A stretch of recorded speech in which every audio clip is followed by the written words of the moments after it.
Olá! E E aí? aí, brother, tudo bem? Tudo bem, e você? Tudo bem também. Tudo bom? Você tá em casa ou você está no escritório ainda? Que nem Não, eu. não, tô em casa já, tô em casa. Vou tirar o óculos que está fazendo reflexo aqui. Pronto. E aí, como é que estão as coisas por aí? Tudo bem? Cara, tão bastante bem, assim, a gente está bastante feliz, pra falar a verdade. Ah, que legal. Bom, Ah. pessoal, eu vou deixar os comentários aqui por um tempo, mas vocês podem mandar as perguntas aí, eu vou botar uma interrogaçãozinha. Fernando, para quem por acaso não te conhece, se apresenta aí para o pessoal que está acompanhando a gente na live. Bom, meu nome é Fernando Luiz, eu sou o fundador e o gestor dos fundos da Trópico Investimentos. A gente está no mercado desde 2003. A gente também foi dono de uma empresa imobiliária que muitos devem conhecer, chamada TRX, que a gente vendeu em 2013 para um fundo, então a gente conhece um pouco de mercado imobiliário também. E hoje a gente tem alguns fundos como Previdência, o Velho, o VEX, que vocês devem saber que fundo que é. E é isso. Eu acho que não tem muito mais, né? Boa. Vou fazer aqui também a minha apresentação de você. Então, assim, eu conheço o Fernando há muitos anos, né? Acompanho a história da Trópico aí de perto há muitos anos. Além de ser uma pessoa que eu admiro aí como gestor, assim, os papos são sempre muito bons, porque o Fernando fala coisas assim que são um pouco... Assim, é muito comum, né? Quando, principalmente para mim, que falo muito com gestores, às vezes os discursos são muito parecidos, né? Então, o que eu gosto dos papos com o Fernando é que ele sempre traz coisas novas, visões diferentes, né, a respeito de como gerir fundos, de como olhar as empresas. Então, assim, acho que o legal aqui do papo, talvez a gente começar falando sobre o momento que a gente está agora, né, que é assim, a gente teve hoje uma crise maluca, né, uma coisa que a gente nunca viu em nenhum, acho que você também nunca deve ter visto isso na tua vida Não, inteira, nunca. onde os ativos se depreciaram muito, né? Acho que foi a maior queda mais rápida da história e talvez a recuperação mais rápida também, né? Como é que está na sua cabeça isso hoje, né, para gerir os fundos dessa maneira, né? Assim, como é que vocês tiveram que se adaptar?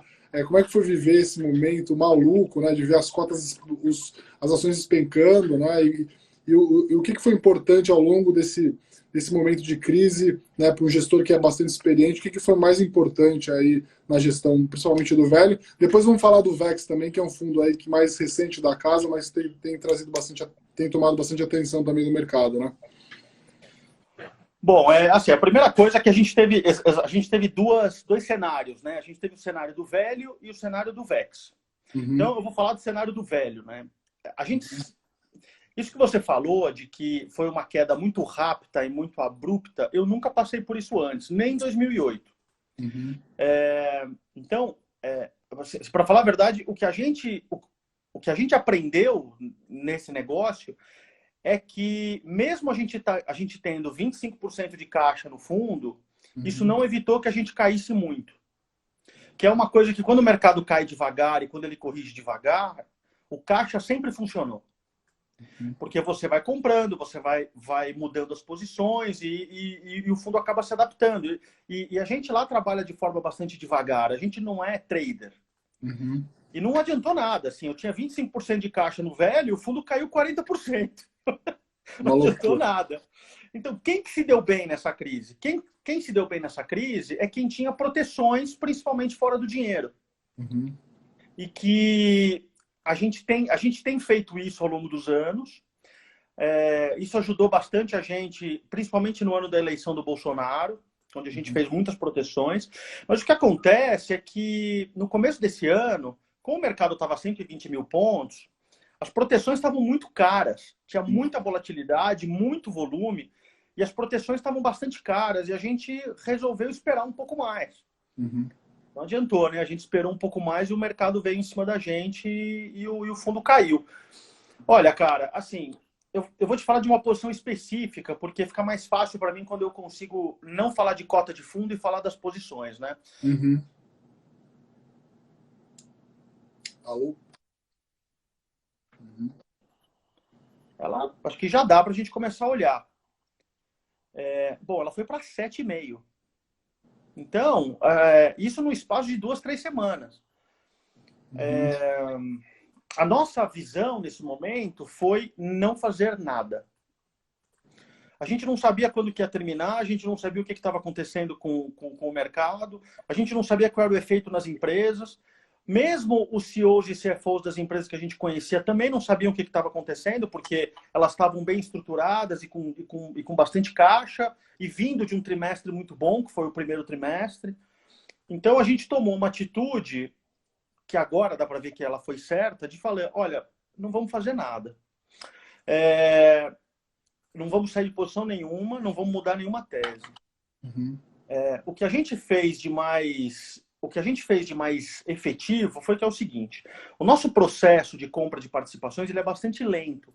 Isso quer dizer o seguinte: eu não começo comprando 15% de um papel no fundo, eu começo comprando 2, depois eu compro 4, depois eu compro 6. E eu vou aumentando conforme os resultados vão vindo e conforme a minha tese vai se comprovando. Uhum. A parte boa disso é que eu demoro muito para montar uma posição e quando eu tenho uma posição grande no fundo, eu tenho bastante certeza do que eu estou comprando.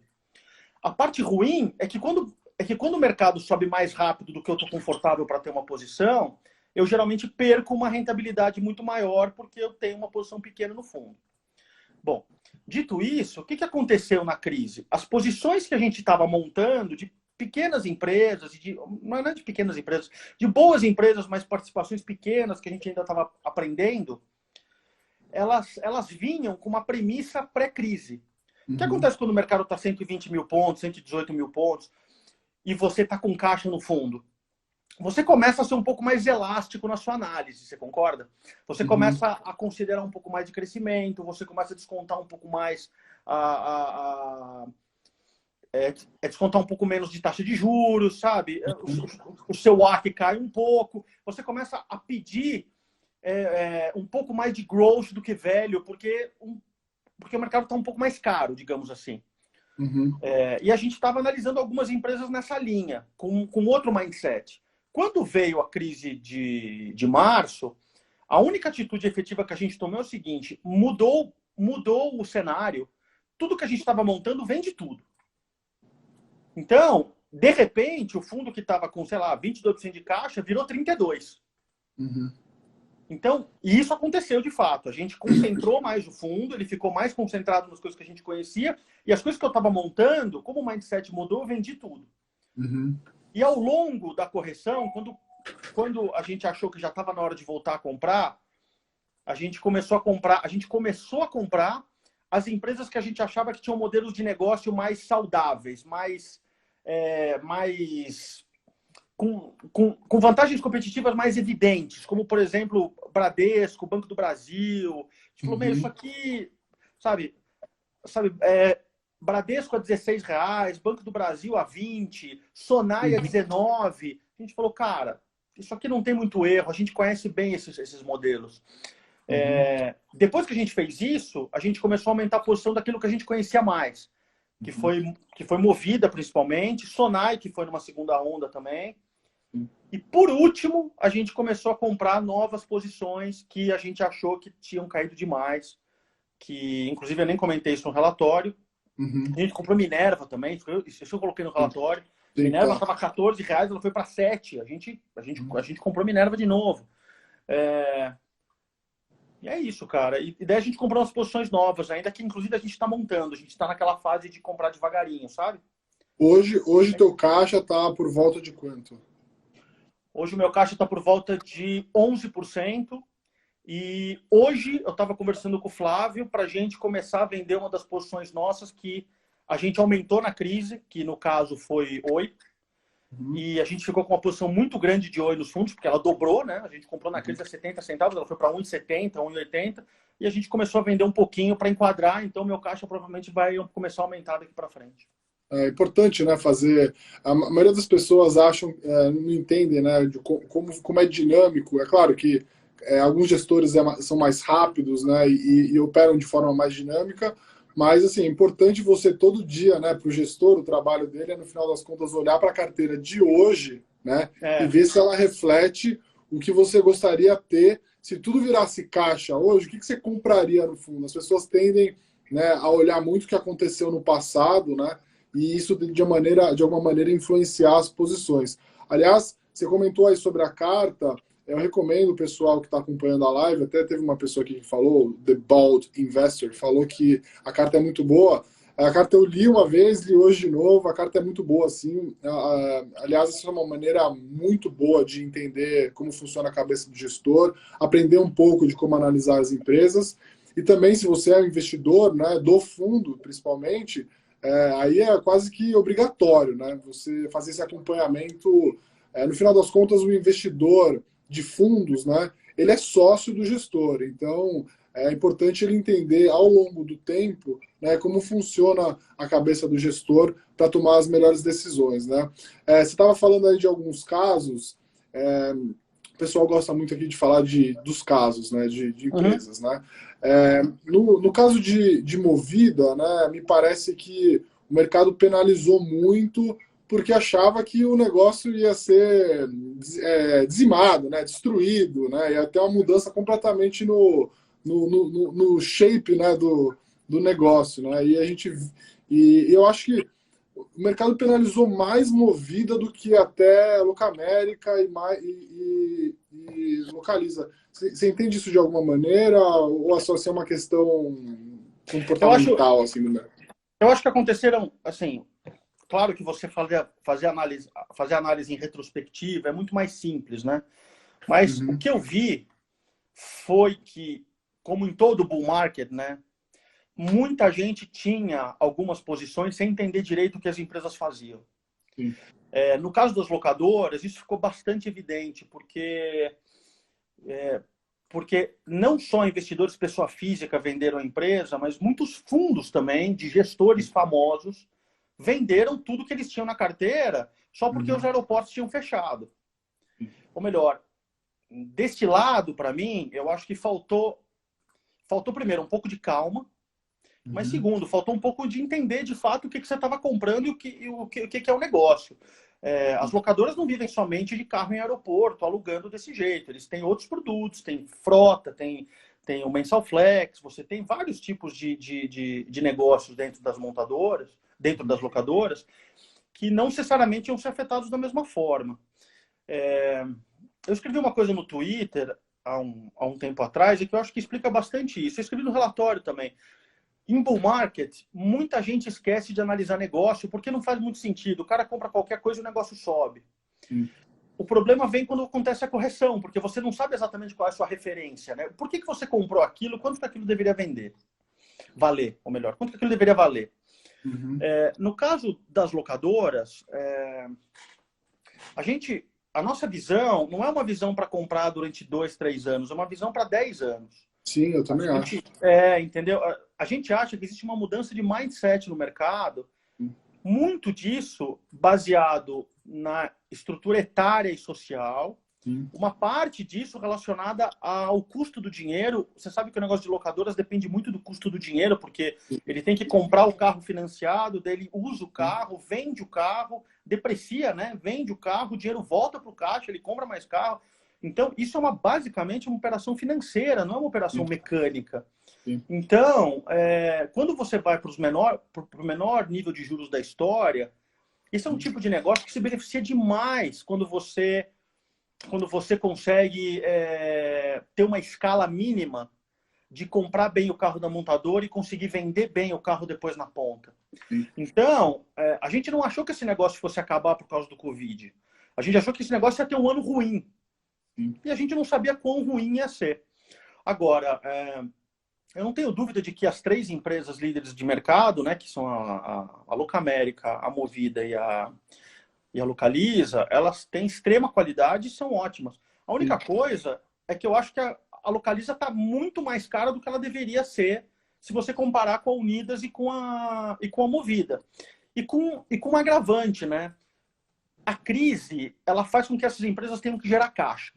Como o carro está no ativo, é muito mais fácil você shiftar, você mudar uma operação menor e gerar caixa em cima de uma operação menor, vendendo 10, 12, 15 mil carros, do que você gerar caixa numa operação que tem que vender 50 mil carros por trimestre, que é o caso da Localiza.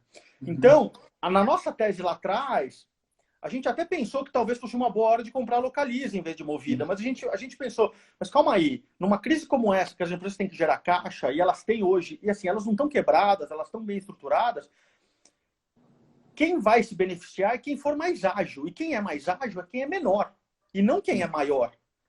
E a gente intensificou nosso posicionamento em Movida. Mas vale colocar aqui, isso não é um pensamento que eu tenho, assim, não é uma luz que bate na minha cabeça e eu saio fazendo as coisas. Isso foi ao longo de todo o processo. Assim, a gente dorme, acorda, conversa, olha o mercado, lê relatório, vai ler o que está acontecendo na China, vê o que está acontecendo nos Estados Unidos, entende a Hertz que estava quebrando, ninguém sabia porque a Hertz estava quebrando. E esse é um pensamento que ele vai se construindo no seu subconsciente. De repente, um dia, seu sócio vira para você e fala, cara, será que a Movida não vai se dar melhor do que a Localiza? E daí você começa a desenvolver e fala, pô, eu acho que vai. Então, eu acho que o mesmo motivo que fez os investidores venderem Movida, que é o fato dela ser menor do que as outras, foi o motivo que fez a gente comprar a Movida, que foi o fato dela ser menor que as outras. Sim. E, então, eu não sei exatamente, eu acho que assim... A única certeza que eu tenho é que eu acho que Localiza tá cara demais. Sim. Eu não acho isso de unidas e movidas, você entende? Então, alguma coisa tem que se acertar. Ou a Localiza tem que cair de preço, ou a Movida e Unidas tem que subir. Simples assim. Com certeza. Eu estava até pensando outro dia, né? Eu não gosto muito dessa história de... nesses dogmas, né, de mercado, falam assim, tinha umas frases do Buffett falando assim, você tem que comprar uma empresa como se você fosse ficar para os próximos 10 anos, né? E muita gente também faz essa pergunta, se tivesse uma ação só que você compraria e para sempre, né? Não acredito muito nessas coisas, né? Porque eu acho que hoje o mercado está muito mais dinâmico, né? Os setores, os competidores, a tecnologia ela vem, disrupta de novo e tudo mais.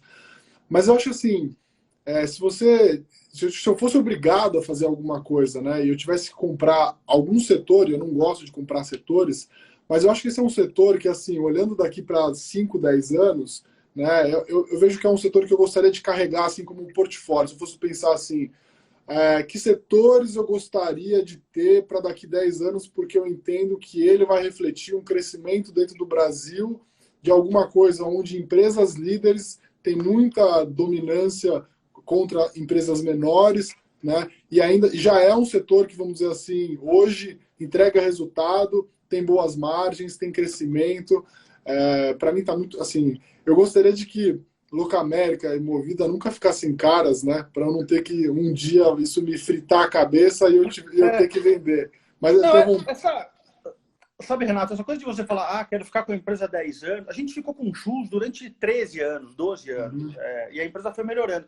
Eu acho que ela é válida, contanto que você acompanhe o negócio. Essa coisa de você comprar um negócio e dormir, eu também não concordo muito, porque ainda mais com tecnologia disruptando tudo e um monte de modelo de negócio aparecendo, a Amazon comendo todos os setores em volta dela, assim, eu acho que assim, é uma boa forma de você tentar ser disciplinado para você não cair nas mazelas de mercado, de você ficar comprando e vendendo, comprando e vendendo, comprando e vendendo.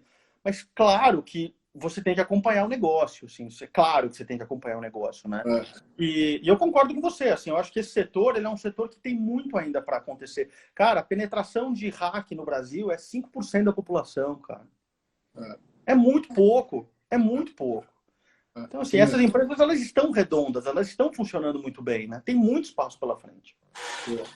O pessoal está perguntando do VEX. Pessoal, já vamos falar sobre o VEX. Acho que antes a gente podia separar aí os papos. Então, aí voltando no papo aí sobre empresas, né? Eu acho que tem um setor aí especificamente que ainda está apanhando um pouco aí, que é o setor de shoppings, né? E vocês têm uma posição em Sonai, né? Que é Alliance Sonai, né? Cara, eu fui no Iguatemi, vou contar uma experiência pessoal, né? É engraçado isso, porque alguns amigos meus comentam que eles acham que é bom fazer um investimento em alguma ação do mercado baseado numa experiência dele. Mas eu tive uma experiência engraçada. Eu fui no Iguatemi esse final de semana, né, à tarde, no sábado, e estava lotado, assim. Eu falei, cara, que loucura, né? com essas mudanças aí do Dória e tudo mais, eles liberaram restaurantes o dia inteiro nos shoppings, mas na rua não. Então o Fui no Iguatemi estava lotado, né? Mas, assim, há ainda assim uma dúvida muito grande sobre a retomada na atividade, principalmente porque o shopping não tem só lojas de restaurante, né? Mas também, principalmente, tem uma parte bem importante que é consumo, né? E consumo Sim. de roupa, de tênis, etc. e tal.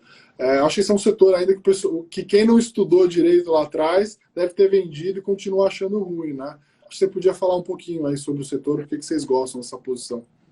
Cara, eu acho, assim, a gente conhece Sonai, de novo, é uma posição que a gente comprou em 2013, Sonai. Eu comprei a R$ 14 Sonai, lá atrás, antes dela se juntar à Alliance, e antes até do Otto ter comprado as ações da Sonai, que ele comprou a R$ 26. A gente já tinha antes o papel a 14. A gente conhece bem a empresa, bem a gestão dos portugueses.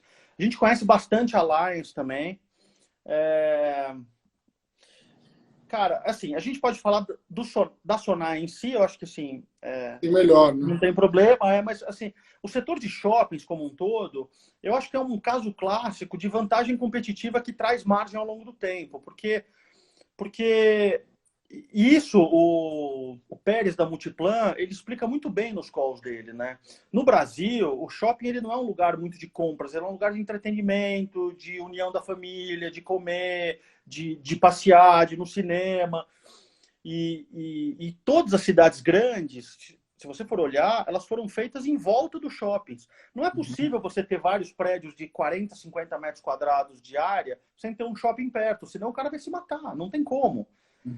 Então, as cidades grandes, elas foram montadas em volta dos shoppings. Então, eles são centros, de fato, de agregação de pessoas. Existe uma vantagem competitiva evidente nos shopping centers no Brasil, muito diferente dos Estados Unidos, onde a base dos shoppings ficava fora das cidades. Aqui não, aqui fica no meio das cidades. Então, dito isso, se você consegue ter uma vantagem competitiva e você está bem localizado, você não tem muita queda de preço e desvalorização do ativo.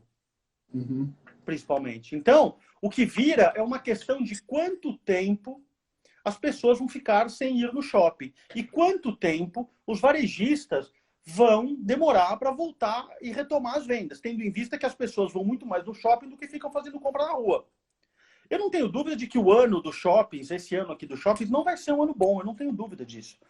Mas se você pensar que Sonai, antes da pandemia, estava R$ 55, ela foi para 20. E se você pensar que se ela ficar 6 meses, 4 meses, sem as pessoas comprando o que compravam antes, isso vai significar aproximadamente uma queda de 20% do FFO, do Funds from Operations, que é exatamente a parte que a vantagem competitiva permite, que é você cobrar aluguel, você cobrar manutenção. Sabe, os shoppings têm muita demanda por lojista querendo entrar nos shoppings bons. Eles não precisam eles não precisam ceder tanto assim preço. Então, é mais uma questão de tempo e ajuste do que de questionamento de modelo de negócio. Então, se tivesse ido de 55 para 50, eu talvez não tivesse hoje com o Sonai. Mas quando ela foi de 55 para 20, sendo que o FFO vai cair 20% até o final do ano, se cair, a gente falou, bom, isso aqui é uma baita oportunidade. Existe uma enorme assimetria de preço e valor aqui. E daí a gente resolveu aumentar a nossa posição do Sonai. Foi só isso. Mas assim, eu acho que essa visão ela vale também para o Iguatemi, ela vale também para as outras empresas, né? Eu acho que é só uma questão do que você conhece mais. Eu não sou muito partidário de comprar posição nova em crise. Porque dá trabalho conhecer negócio novo. E você tomar uma decisão de comprar coisa nova em crise que você não conhecia antes e não tinha estudado, pode não ser uma boa ideia. Porque você não sabe exatamente se na crise aquele negócio está uma porcaria mesmo. Então, assim, Sonai foi a nossa escolha óbvia, porque a gente já conhecia, a gente sabia da qualidade, a gente sabia do que estava acontecendo com a junção das duas, tem um monte de sinergia que vai acontecer, e a gente aumentou a nossa posição de Sonai, simples assim.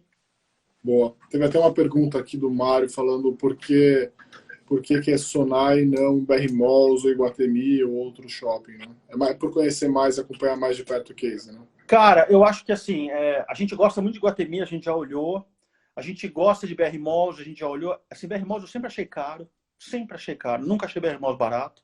É a Localiza dos shoppings. É a Localiza dos shoppings e com um investidor muito importante lá dentro, que é a Dynamo, né, cara? Então, assim, existe um prêmio para você ter BR Malls. Eu não acho que numa crise você deva pagar prêmio para ter nada. Sim. Então, a gente resolveu não entrar, mas a gente ficou em dúvida se valeria a pena comprar um Iguatemi. Mas, de novo, eu não acho que crises são momentos onde você deve ficar buscando coisa nova. Eu acho que você deve focar naquilo que você conhece. Porque já basta a incerteza que está em volta. Você não precisa você mesmo ter incerteza no portfólio que você vai montar. Mas, Isso é sei lá, legal mesmo. mas cada um tem a sua experiência. Tem gente que adora comprar coisa nova na crise. Para mim, também não tenho nada contra. Não, faz total sentido o que você está falando, porque acho que isso aconteceu até com a gente aqui. A gente olha muita coisa que a gente gostaria de comprar, né? Mas a gente não tem. A gente já estudou, tal, mas a gente não fica tão confortável com o preço, né? E aí, quando a gente fica torcendo que vai para cair, para um dia a gente comprar num preço que a gente gosta, mas assim. É só uma questão de preço, né? A gente acompanha, gosta e tal. Então, quando cai. Cara, foi o que aconteceu com a gente com o Banco do Brasil e Bradesco.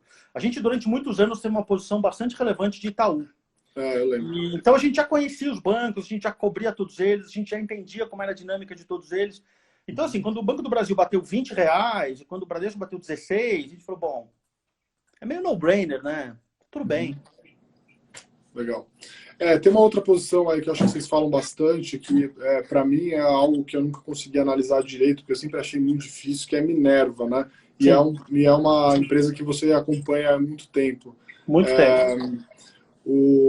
Rola muito até essa história de que os frigoríficos no Brasil, né, as empresas, Minerva não é só um frigorífico, né? Eu lembro de ter visitado a empresa uma vez, os caras falaram assim, a gente é uma trading de proteínas, né? Muito louco esse Exatamente. negócio. Beef Desk. Beef Desk. Nossa, cara, eu falei que mais sofisticado pra caramba esse negócio. Acho que talvez uma das empresas brasileiras mais bem posicionadas aí nesse cenário todo, né? O que você assim, mudou para melhor ou continua igual? E o que aconteceu? Cara, que você acha assim, Minerva, ele é um caso onde você teve uma composição, uma convergência quase perfeita de mercado, pessoas e oportunidade, tudo na mesma hora. Porque você teve a gripe suína na China, que aconteceu ano passado, onde eles tiveram que abater 60% da população suína da China. Você teve essa questão da abertura do mercado americano para carne, você teve a questão da Austrália, onde eles começaram a abater as fêmeas na Austrália. A Austrália está com um problema de gado enorme e é o maior fornecedor hoje da Ásia, a Austrália. Então você teve algumas questões de mercado. Ao mesmo tempo, você teve um posicionamento muito importante que a empresa veio fazendo, saindo do Brasil e indo para a América Latina, com plantas no Paraguai, no Uruguai, na Argentina, na Colômbia, que é o caso da Atena. Então, é o lugar onde você tem o menor custo de produção disparado para poder alimentar o mundo. Você tem uma quantidade gigantesca de novos consumidores entrando para a proteína, que é o caso da China e da Ásia como um todo. E o que embala tudo isso é que você tem uma equipe tremendamente competente fazendo isso. A gente começou a acompanhar a Minerva, eles faturavam 5 bi por ano, 4 bi por ano. O Fernando, junto com o Edson Ticle, o Edinho, que é o CFO, eles tinham a tese lá atrás de que a empresa deveria tomar mercado através de um crescimento bastante acelerado, utilizando alavancagem em dólar, porque a receita deles era em dólar. E, claro, isso era extremamente agressivo. A gente entendeu a tese deles e, cara, a empresa esse ano vai fazer 20 bi de receita. Quando a empresa chegou nesse tamanho, a forma dela crescer muda. Ela não precisa mais se alavancar tanto para poder crescer do jeito que ela crescia. Ela já está num tamanho relevante. Então, está na hora. Esse está na hora é um está na hora meio fora de tempo, porque isso está na hora foi o ano passado, tá? E daí, quando o Edinho voltou para a empresa, que ele saiu por um período, entrou um cara como CFO, que era da Klabin, ele ficou lá 2, 3 meses, o Edinho voltou, ele falou, olha, tá na hora da gente começar a reduzir o endividamento, gerar mais caixa, pagar mais dividendo, porque há 10 anos a família não recebe nada.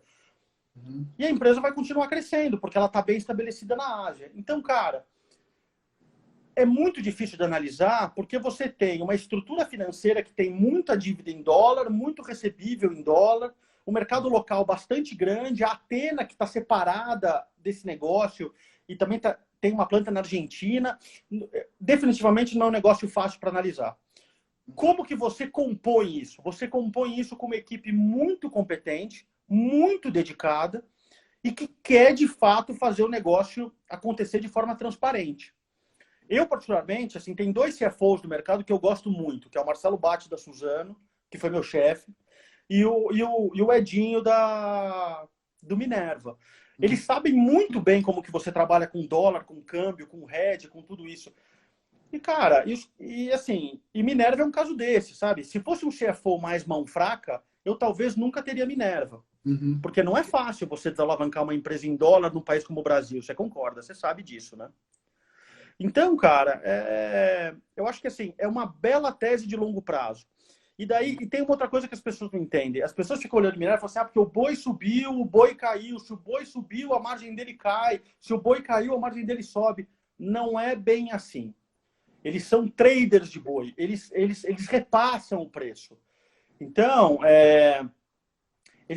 eles têm tido uma performance financeira consistentemente acima de 10, 9, 10, 11% de margem de EBITDA, consistentemente trimestre a trimestre. Eles têm gerado bastante caixa ao longo dos últimos trimestres e provavelmente esse ano eles vão pagar bastante dividendo também.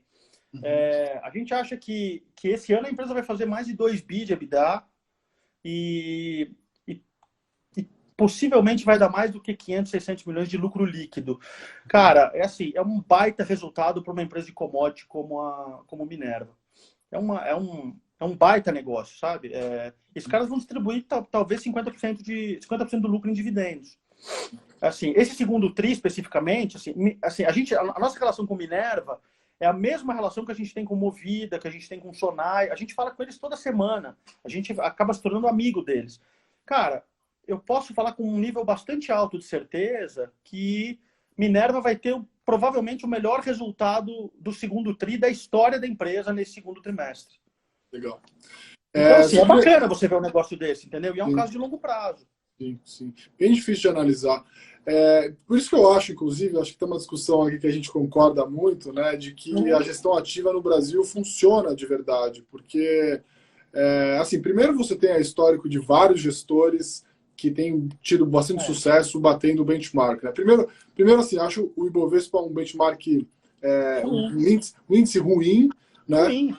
Ruim. Segundo, acho que tem uma história... Calma aí, vamos parar, né? Ele é ruim e, assim, quanto mais cara a empresa, mais tem participação no índice. É uma coisa meio... Exatamente. Meio mongol, né? Vamos combinar que isso assim, é o contrário, né? Exatamente. Então, assim, tem histórico aí de vários gestores que estão há muito tempo, a Trópica é um deles, de que a gestão ativa efetivamente gera, né, alfa ao longo do tempo. E eu acho que tem uma parte importante de tudo isso, é que pouca gente faz a lição de casa de verdade, né? Pouca gente conhece, tem interação aí com os C-levels da vida, né?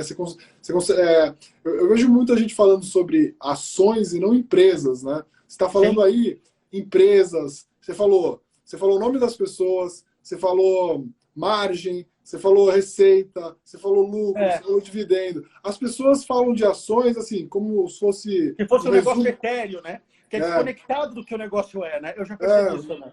Uma ação, falam da ação, né? Não falam da empresa. Do preço, né? Não, porque está 14. O que é 14? Eu não sei exatamente o que significa o 14. Exatamente. Mas acho que era legal você... Como é que você coloca, assim, no final das contas? A gente falou aí sobre Movida, a gente falou sobre Sonai, a gente falou sobre Minerva, né? Como que você equilibra, né, todos esses detalhes aí de várias empresas com perfis diferentes, níveis de convicção diferentes, riscos diferentes, né, e dinâmicas de setor, preço diferente? Como é que no final do dia você vai lá e fala assim, bom, eu quero ter mais disso, menos daquilo, nesse preço aqui eu quero ter mais disso ou mais daquilo, né?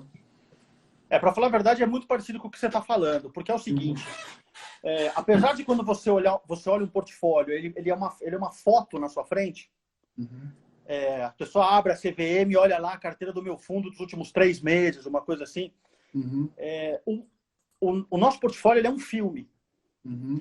Então, conforme eu vou ficando mais confortável com algumas empresas, menos com outras, muito baseado em margem de segurança e conhecimento sobre aquilo, e riscos que vão se apresentando no meio do caminho, a gente vai reduzindo algumas coisas e aumentando outras, para falar a verdade. É essa a lógica da gente. A lógica da gente é quão bem eu conheço esse negócio a ponto de ter uma participação relevante no meu fundo e não tomar nenhum susto. Enquanto eu não tiver essa resposta a essa pergunta bastante clara na minha cabeça, eu vou ter uma participação pequena. Uhum. E daí a gente se dá o luxo de ter várias participações pequenas ao longo do nosso processo de análise. Por quê? Eu praticamente acredito, isso não é uma regra, que se você não bota o pé, você não analisa. Sim. Então, essa coisa de você ficar analisando 400 coisas, você não decide nada. Você sabe quando você decide alguma coisa? Na hora que você fala assim, esse negócio parece bom, vou comprar 1% do fundo disso. Sim. E daí você fala assim, bom, agora, se der cagada, vai dar errado aqui. Então é melhor a gente sentar e fazer direito do trabalho. Sim. Então, a gente vai fazendo isso ao longo do tempo e você começa a ter um bloco de empresas que você está pouco confortável, mas estudando, um bloco que você está bastante confortável, mas elas estão ficando muito caras, então não faz sentido aumentar, e um bloco de empresas que você está absolutamente confortável, estão valendo muito pouco e faz sentido você ter muito delas no fundo. Uhum. É um filme, cara. É um filme. Eu acho que esse é o maior problema. E eu nem digo que é um problema. Eu acho que é o maior questionamento de por que investidores pessoa física deveriam ter uma parte do seu dinheiro em fundos, ao invés de eles mesmos ficarem gerindo. Porque se a gente que faz isso 24/7, a gente não consegue ter muita convicção de nada, você imagina um cara que trabalha, tem o trabalho dele, ainda tem que ficar acertando hora de comprar, hora de vender, o que está acontecendo aqui, que relatório que saiu ali, o que está acontecendo, se o CFO saiu, se o CEO está lá ainda. Eu acho que, eu particularmente, assim, é o que o Charlie Munger costuma falar, né? Investir dinheiro não é fácil. Se você acha que é fácil, é porque você é bobo. Uhum. É isso aí. E eu acho isso, eu não acho fácil. Eu não acho fácil. Eu acho que é muito difícil você ter consistência ao longo do tempo e não ficar... Assim, cara, o mercado é como se fosse uma sereia no seu ouvido, cantando a todo momento, né? Mas cara, você tem que ficar amarrado você precisa ficar amarrado no poste, né? Porque senão você compra e vende tudo a cada semana. Sim, sim. É muito difícil. Eu estava até escrevendo aqui, porque vira e mexe eu divulgo aqui. A gente fala sobre...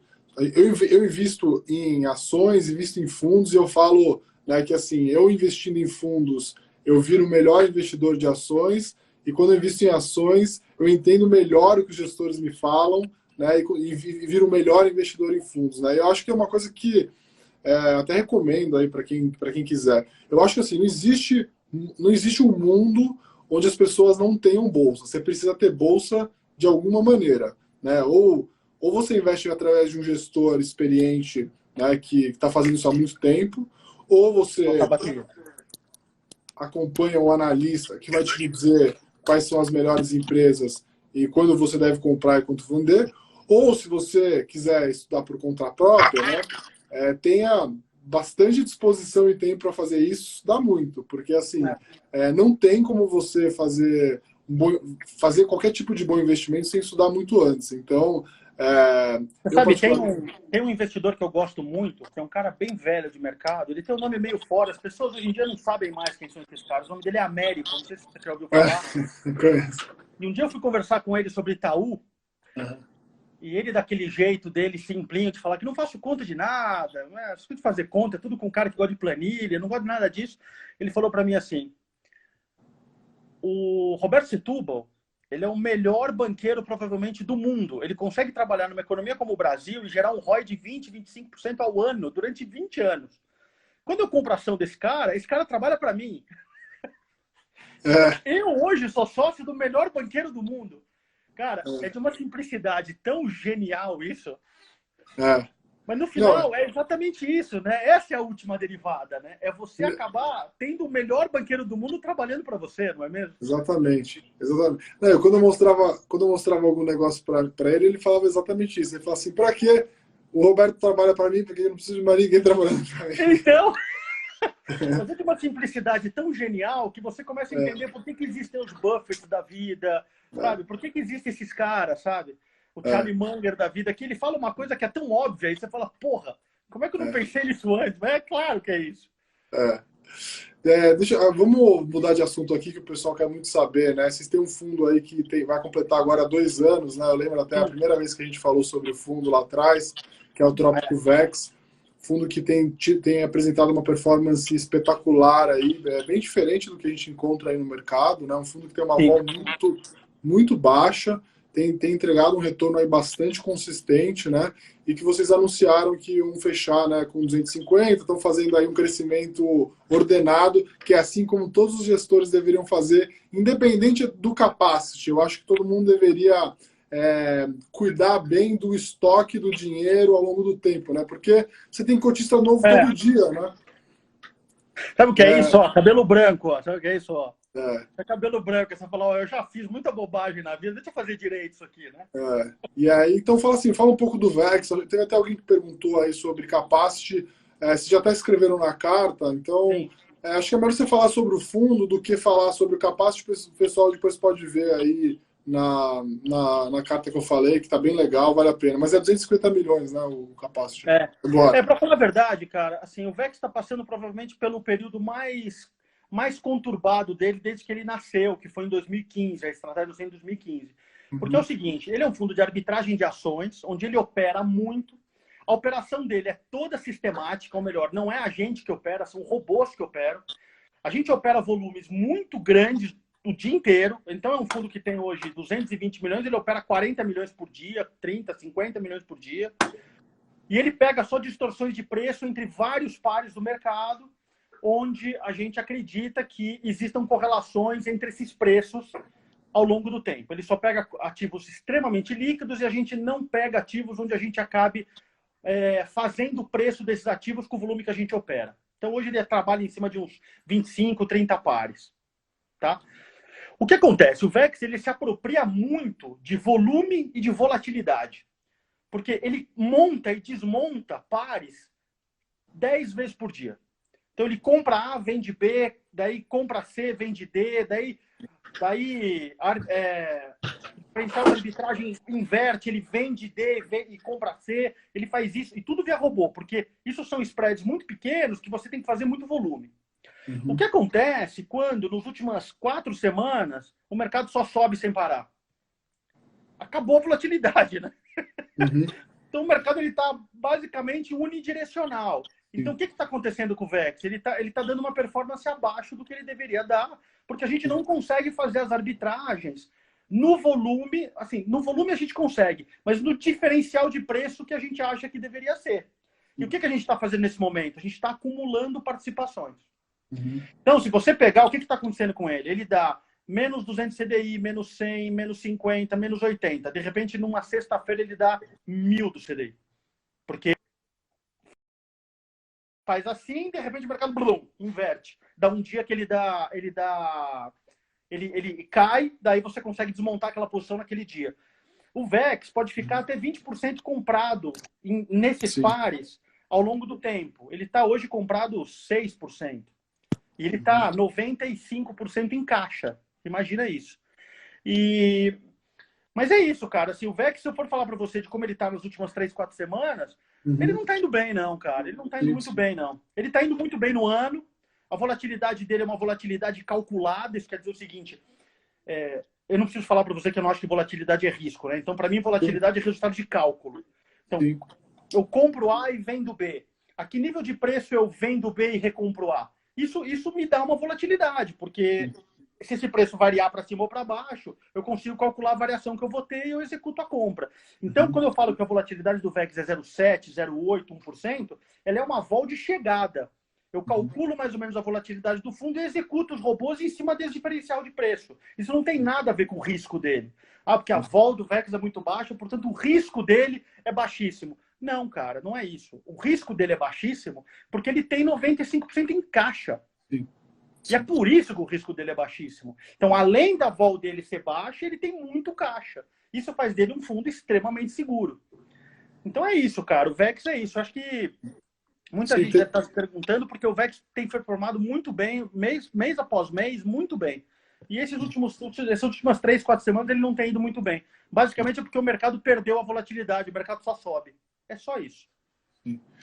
Só para o pessoal que fez algumas perguntas aqui nos comentários. Então, basicamente, o VEX é um fundo que opera muito no intraday. Arbitragem, né? Você olha o comportamento dos ativos histórico, tenta operar nessas diferenças. A correlação entre eles em um dia, uma semana, 15 dias, 30 dias, 60 dias, um mês, um ano. E a gente calcula quanto que essas... Você pensa, Renato, que são senoides, né? A sobre B, B sobre A sobre C, B sobre D. E ela vai montando gráficos de senoide de correlação. É só isso. E você opera quando a senoide... Você compra A e vende B quando a senoide está lá em cima. E você vende A e compra B quando a senoide está lá embaixo. Isso não é muito complicado. O que é complicado no VEX? É operar. A operação dele é complicada. Por isso que ela é toda sistemática. Sim, teve até uma pergunta se é um fundo quant. Ele é um fundo que usa robôs para executar uma estratégia. Isso mesmo. Ele não é quant. Todo dia de manhã, a gente senta, eu, o Flávio, o Rafael, a gente fala, o que a gente vai fazer hoje? Vamos fazer isso aqui, isso aqui, isso aqui. A gente olha os gráficos, vê as planilhas, tem um monte de planilha para variar. A gente fica ligado numa Bloomberg 24/7, a gente fala, vamos fazer isso aqui. E a gente manda rodar. Todo dia. Ele não é um fundo quant. Ele é um fundo sistemático. É diferente. Boa.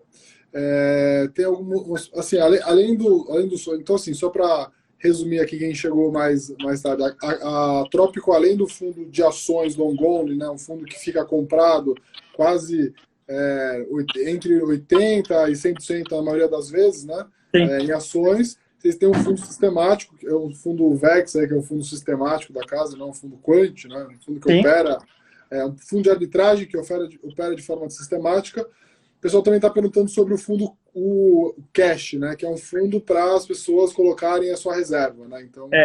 Isso é uma coisa que talvez eu e você a gente não concorde muito, que eu já vi você falando que o bom é investir em fundo Selic, essa coisa toda. Eu tendo a concordar, mas o cash ele foi um fundo que a gente fez para a gente conseguir alocar o nosso caixa com uma participação melhor, com uma rentabilidade melhor que a do CDI, com um risco tão baixo quanto. Esse é o cash. Então, ele dá entre 105 e 110 de CDI, com resgate em D2. Ele só tem operações de termo e letra financeira de banco de primeira linha. Ponto final. A gente realmente não é um fundo que você vai ficar rico, mas ele é um fundo que te dá uma rentabilidade melhor do que você deixar num CDB do Itaú, entendeu? Não, legal. E agora tem o Fundo Novo de Previdência. Teve até uma pergunta aqui de alguém falando do Previdência. Explica um pouco como é que vai funcionar essa união aí dos dois fundos, né? Isso é uma tese, né? Assim, vamos fazer o seguinte, daqui a um ano a gente conversa para ver se deu certo isso, né? Porque tem que olhar. Basicamente, o fundo de previdência ele é 70-30. Ele é 30% de renda fixa, onde a renda fixa vai ser LTN, LFT, DI, vai ser essa renda fixa dele. E os 70% ele vai ser uma mescla de VEX e velho. Ele já está sendo, inclusive, a gente já está fazendo isso. A minha ideia é ter uma posição estrutural de uns 20% de velho nele, ou melhor, pegar os melhores casos, as melhores empresas que eu acho que dá para você ficar muito tempo, e os outros 50% é você ficar com a estratégia do VEX rodando. Como esse fundo é um fundo CDI, ele é um fundo com a performance CDI, eu acho que a gente vai conseguir, a meta dele de performance é dar entre 10% e 15% ao ano. É isso que a gente acha. E para eu poder dar esse nível de rentabilidade superior, vai ser basicamente vindo através das posições em ações. E a posição de renda fixa e do VEX vai me dar um inercial de uns 200 do CDI, entendeu? 300 do CDI vai tentar me dar um inercial desse jeito para eu tirar a diferença através das posições em ações. Eu acho que é uma boa mistura. Quando a gente conversou com o BTG para fazer o fundo de previdência, existia um problema e a gente tentou abordar esse problema. Que era o seguinte, ou o cara ficava investido em ações e carregava o fundo investido em ações, ou ele ficava num fundo macro. Ou num fundo que não tem risco nenhum. Então, no fundo macro, você não consegue... Tem muita coisa lá dentro, você não consegue saber se daqui 20 anos o fundo vai estar vivo. Num fundo sem risco nenhum, você também não vai ganhar dinheiro nenhum. Exatamente. Então, assim, eu vou fazer previdência para não ganhar nada. Fica comigo, então. Pelo menos eu compro uma camisa, alguma coisa assim. E no fundo de ações, você tem aquela extrema volatilidade, que apesar de eu ser um cara de 100% equity, você sabe disso, eu acho que a maioria das pessoas não tem muito estômago para ficar 30 anos comprado em ações no fundo de previdência. O cara acha que quando ele ficar velho, o fundo vai estar menos 30, sei lá, alguma coisa assim. Então, o que a gente pensou? A gente pensou, cara, será que a gente não consegue fazer uma coisa meio no meio do caminho? Eu consigo tirar o melhor que eu posso ter em ações, mas dar um pouco de previsibilidade para esse cara com uma estratégia que vai rodar 5, 6% ao ano consistentemente? Sim. Foi isso que eu tentei fazer. Se isso vai dar certo ou não, eu não sei ainda. Por enquanto está dando, o fundo está indo bem.